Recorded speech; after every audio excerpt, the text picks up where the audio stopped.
think this is the equivalent of the Academy Awards when the music starts. I want you to stop.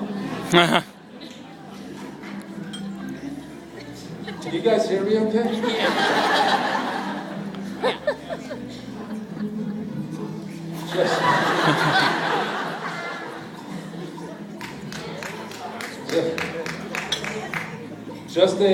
Just a few final thoughts and wrap up. You know, I believe in government, and I believe in the role of government. We need government to set standards. We need government to establish rules that everyone can play by.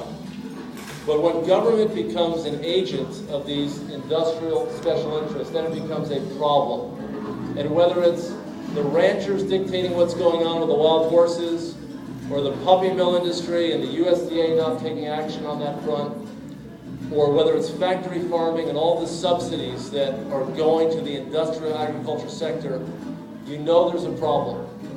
We have to be the ones working with great lawmakers like Nick Rahal and others to change the system.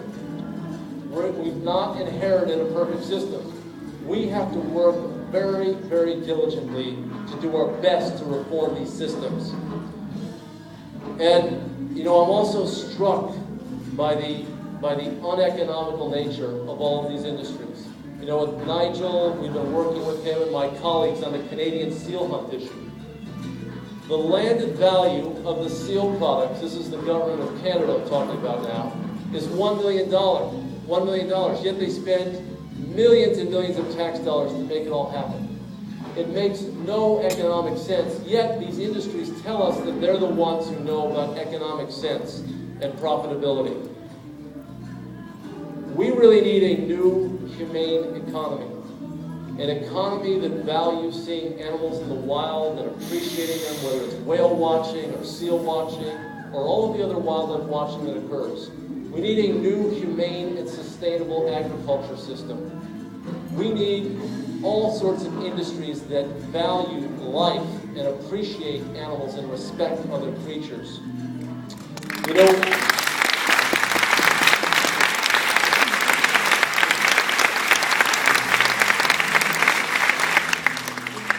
just a final word with this background music. You know, I was struck last year by a group that went to Capitol Hill.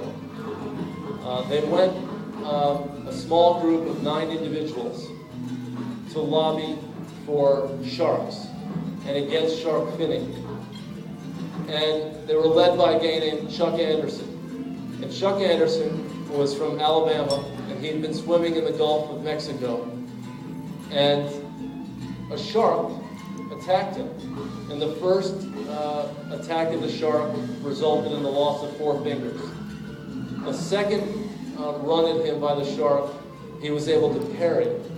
But the third and final attack by the shark resulted in the loss of his leg. The shark bit his leg off. Yet, that was in, I think it was 2001.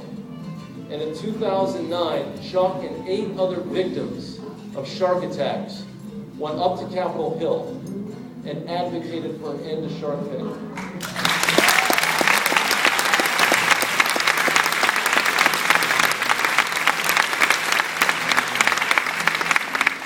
You know, and I think the moral of the story there is if these individuals whose lives have been changed by even a bizarre attack on them by an animal, if there's any group that should have animus or even hatred toward animals, it would be these folks. We would all understand that at some level.